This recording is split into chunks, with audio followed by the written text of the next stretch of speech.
إن الحمد لله نحمده ونستعينه ونستغفره ونعوذ بالله من شرور أنفسنا ومن سيئات أعمالنا من يهده الله فلا مضل له ومن يضلله فلا هادي له أشهد أن لا إله إلا الله وحده لا شريك له أشهد أن سيدنا محمدا عبده ورسوله لا نبي ورسول بعده اللهم صل وسلم على سيدنا محمد وعلى آله وأصحابه أجمعين أما بعد. Bismillahirrahmanirrahim. Perlunya memperbaiki kualitas sholat. Sangat perlu kita ketahui, jangan sampai pelaksanaan sholat yang kita kerjakan tidak mendapat kebaikan dari Allah Subhanahu wa Ta'ala. Syekh Maulana Muhammad Zakaria Al-Kandahlawi menekankan pentingnya memperbaiki kualitas pelaksanaan sholat. Jangan sampai pelaksanaan sholat yang dikerjakan tidak mendapat kebaikan dari Allah Subhanahu wa Ta'ala. Di dalam historis Syekh Muhammad Zakaria, seseorang yang meninggalkan sholat jelas akan menerima azab lebih berat. Sedangkan orang yang sholatnya buruk tidak akan diterima dan akan dilemparkan ke mukanya tanpa pahala. Muhammad Zakaria menuturkan, memang banyak orang yang melaksanakan sholat. Di antara mereka banyak juga yang mementingkan melaksanakan sholat dengan berjamaah. Tetapi betapa jauhnya pelaksanaan sholat mereka dari yang dikehendaki Allah. Tidak ikhlas dan tidak khusyuk. Sehingga jangankan menghasilkan pahala pelaksanaan sholat, mereka malah diumpamakan seperti kain buruk yang dilemparkan ke muka mereka. Memang ini lebih baik daripada sama sekali tidak mengerjakan sholat, katanya. Tentang hal ini, Syekh Muhammad Zakaria mengutip firman Allah Subhanahu wa Ta'ala dalam surah Al-Ma'un, surah ke-107 ayat 4-6. Fawailul lil musallin alladzina hum an salatihim sahun alladzina hum yura'un. Maka kecelakaan besar bagi orang-orang yang sholat, yang mereka lalai dari sholatnya dan mereka menunjuk-nunjuk sholatnya kepada orang. Syekh Muhammad Zakaria mengatakan, terdapat berbagai penafsiran dari para ulama mengenai maksud lalai. Pertama, ada yang menafsirkan lalai mengenai waktu sehingga harus mengqadhonya. Kedua, ada pula yang menafsirkan tidak berkonsentrasi dalam pelaksanaan sholat sehingga perhatiannya ke sana kemari. Ketiga, ada yang menafsirkan lalai dalam jumlah rakaat. Allah Subhanahu wa Ta'ala memasukkan mereka yang lalai dalam sholatnya pada golongan munafik. Hal ini Allah tegaskan dalam surah An-Nisa surah ke-4 ayat 142. Wa idza qamu ila sholati qamu kusala yura'una an-nasa wa la yadhkurunallaha illa qalila. Dan apabila mereka berdiri untuk sholat, mereka berdiri dengan malas. Mereka hanya menunjuk-nunjuk sholatnya kepada manusia bahwa kami juga ahli sholat, dan tidaklah mereka berzikir kepada Allah kecuali sedikit. Dalam ayat lain Allah Subhanahu wa Ta'ala dalam surah Maryam surah ke-19 ayat 59 menceritakan kisah beberapa nabi. Kemudian berfirman, fa khalafa min ba'dihim khalfun adha'us salata wattaba'us syahawati fasawfa yalqawna ghayya. Maka datanglah sesudah mereka para nabi satu generasi yang menyia-nyiakan sholat dan memperturutkan hawa nafsu, maka sebentar lagi di akhirat mereka akan menemui ghayya atau kehancuran. Menurut bahasa, ghayya berarti kesesatan, maksudnya kerusakan dan kehancuran di akhirat. Banyak juga yang menafsirkan ghayya ialah satu tempat neraka di neraka jahanam yang penuh berisi darah dan mereka akan dimasukkan ke dalamnya. Di balik keagungan takbiratul ihram, takbir pembuka ritual salat, Takbiratul ihram mempunyai kedudukan penting dalam pelaksanaan sholat. Takbiratul ihram dalam pelaksanaan sholat tidak hanya sebagai pertanda dimulainya pelaksanaan sholat. Dalam perspektif kerohanian, takbiratul ihram juga menyimpan sejumlah rahasia besar yang perlu kita ketahui dan penting untuk kita perhatikan. Takbiratul ihram menjadi pertanda seorang hamba melakukan starting point untuk mi'raj, menembus batas dunia atas. Penjelasan Imam Besar Masjid Istiqlal Kiai Haji Nasaruddin Umar dalam bukunya yang berjudul Salat Sufistik terbitan Alifia Book. Jadi perlu kita ketahui, mi'raj itu sendiri berarti perjalanan spiritual kita seorang hamba menuju Tuhan kita. Sebagaimana ditegaskan firman Allah dalam surah Al-Isra, surah ke-17 ayat 1. Subhanalladzi asra bi'abdihi lailan minal masjidil harami ilal masjidil aqsa. Alladzi barakna haulahu linuriyahu min ayatina innahu huwas sami'ul basir. Maha suci Allah yang telah memperjalankan hambanya pada suatu malam dari Masjidil Haram ke Masjidil Aqsa, yang telah kami berkahi sekelilingnya agar kami perlihatkan kepadanya sebagian dari tanda-tanda kebesaran kami. Sesungguhnya Dia adalah Maha mendengar lagi Maha melihat. Menurut Kiai Nasaruddin, mi'raj bukan hanya dimungkinkan oleh Nabi Muhammad SAW, melainkan juga para hambanya yang dekat dan setia, sebagaimana redaksi yang digunakan dalam ayat tersebut.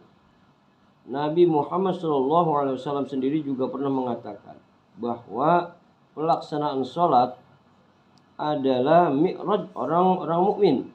Maka setiap pelaksanaan sholat, kita seorang hamba ideal setiap kali kita pula seorang hamba ini melakukan mi'raj. Semakin sering melakukan sholat, semakin konsisten pula berada di alam atas.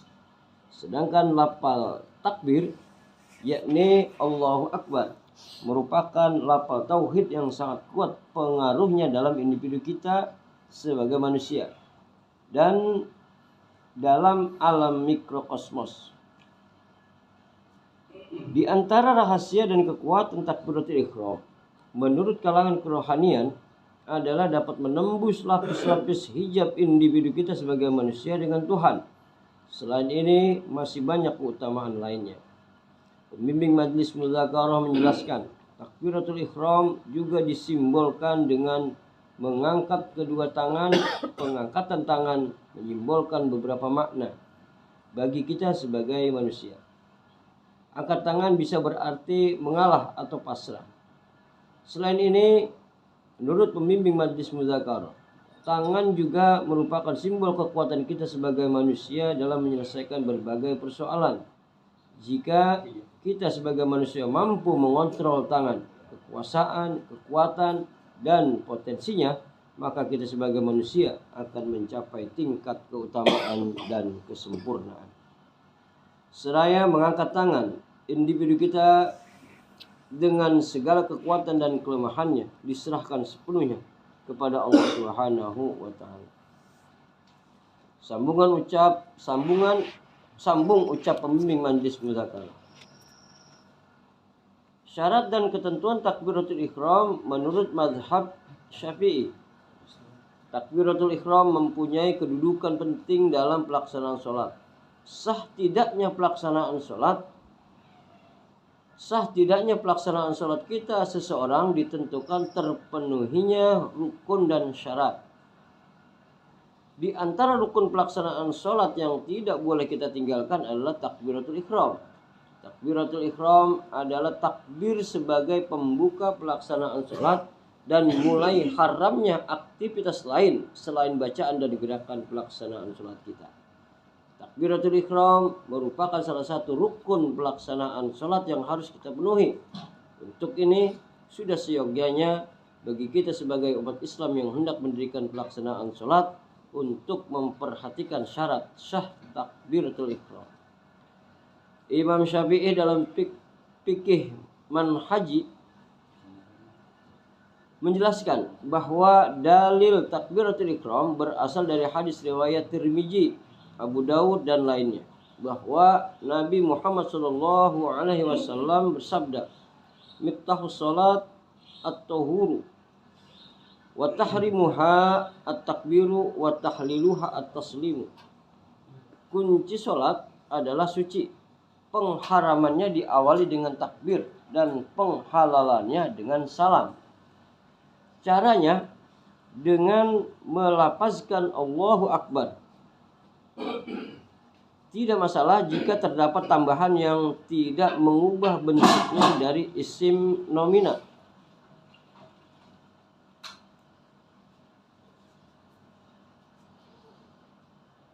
Ini isim apa Pak? Ismun.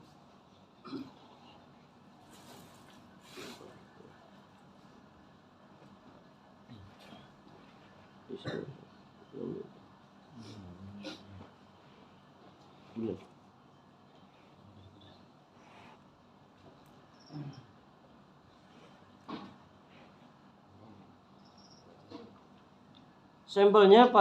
Sampelnya menjadi Allahu Akbar, Allah Sang Maha Besar, atau Allah Al-Jalali Akbar, Allah yang Maha Agung, Maha Besar. Jika kata yang ditambahkan ini bukan merupakan sifat Allah atau mengubah susunan katanya, takbir menjadi tidak sah.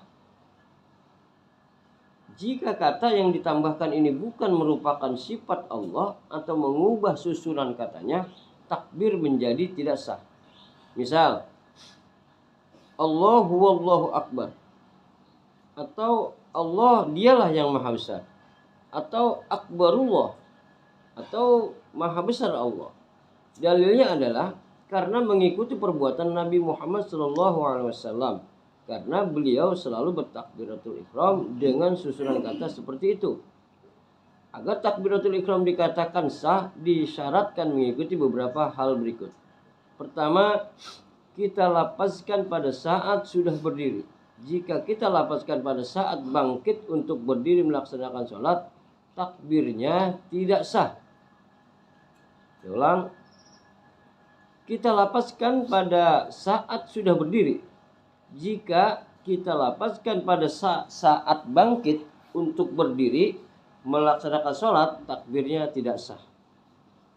Kedua, kita ucapkan dalam keadaan menghadap kiblat. Ketiga, kita harus menggunakan bahasa Arab.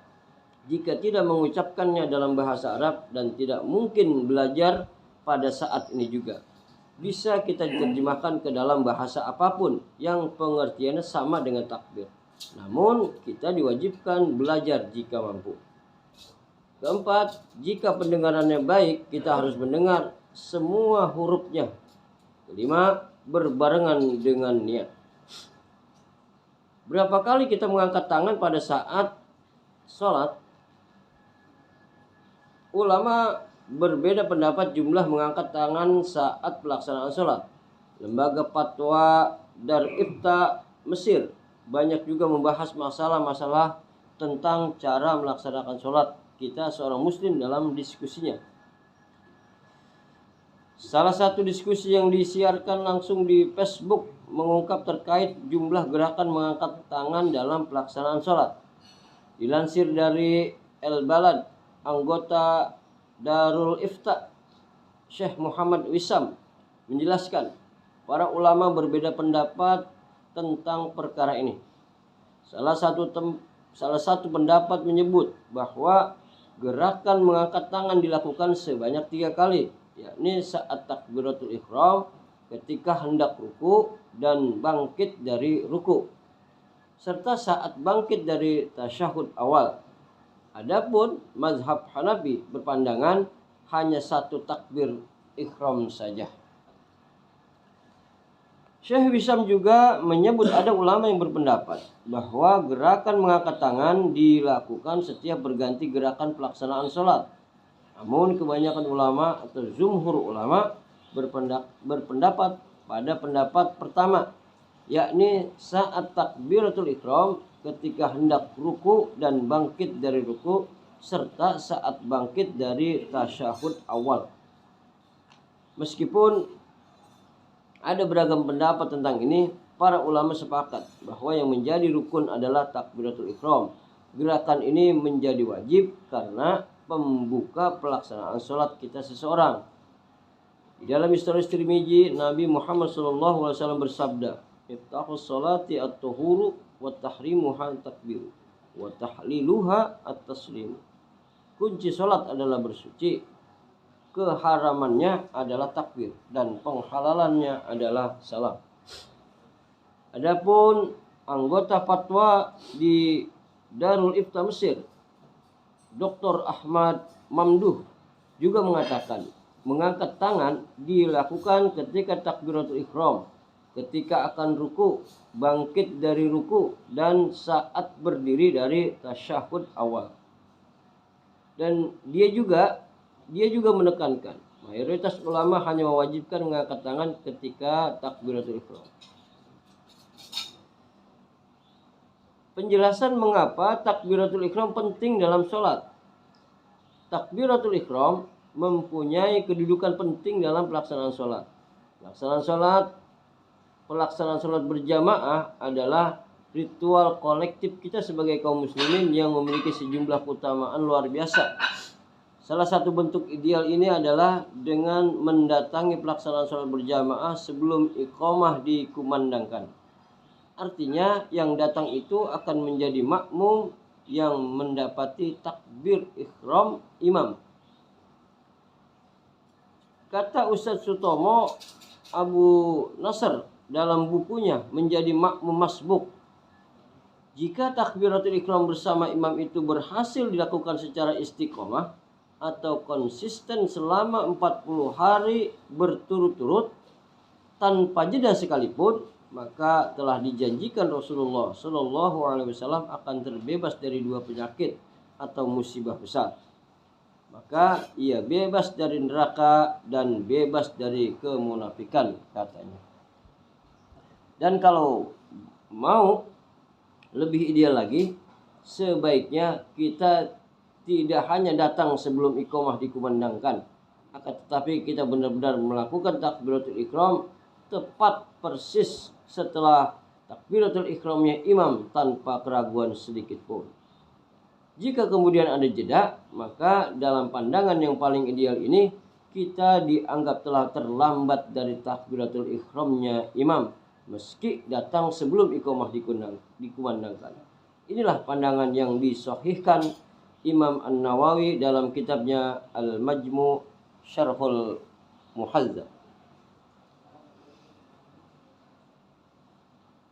Memang ada sejumlah pandangan lain yang masih memberikan toleransi terhadap keterlambatan seperti itu, bahkan terhadap yang lebih terlambat lagi dari itu.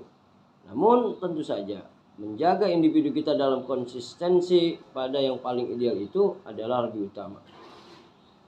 Demikianlah idealnya, minimal berhasil dalam 40 hari. Meski hal ini tentu saja bukan hal yang mudah, kecuali hanya dengan pertolongan dan karunia Allah Subhanahu wa taala, katanya. Dan dalam kehidupan kita sebagai muslim, tidak jarang atau bahkan justru sangat sering realitanya malah sebaliknya. Bisa jadi kita tidak jarang telat dari takbiratul ihramnya imam itu. Bahkan bukan saja dari takbiratul ihram, lebih dari itu malah telat dari rakaat pertama atau hingga rakaat terakhir. Akan tetapi selama masih bersama imam, minimal kita masih dianggap sebagai peserta pelaksanaan sholat berjamaah, meski tentu saja peserta yang telat. Dan kita selalu menghibur individu kita dengan ungkapan lebih baik telat daripada tidak sama sekali. Di dalam mazhab Syafi'i khususnya, seorang makmum tetap berkewajiban membaca surah Al-Fatihah, sedangkan makmum yang masbuk, maka para ulama dalam mazhab ini membaginya dalam beragam kondisi yang berbeda-beda. Di antara masbuk ada yang mengajar Al-Fatihah, ada yang ditoleransi untuk tidak perlu menyempurnakan Al-Fatihah, dan bahkan ada yang ditoleransi untuk tidak membaca Al-Fatihah sama sekali, meski mereka semua tetap dianggap telah mendapatkan 1 rakaat penuh, dan mereka tetap disebut sebagai masbuk meski tidak tertinggal sama sekali 1 rakaat pun, katanya. Kalau yang dianggap tidak tertinggal sama sekali saja masih dinamai sebagai masbuk, maka yang benar-benar tertinggal tentu lebih berhak disebut sebagai masbuk. Maka masbuk dalam pengertiannya yang paling sederhana adalah mereka yang tidak mendapatkan takbiratul ihramnya imam.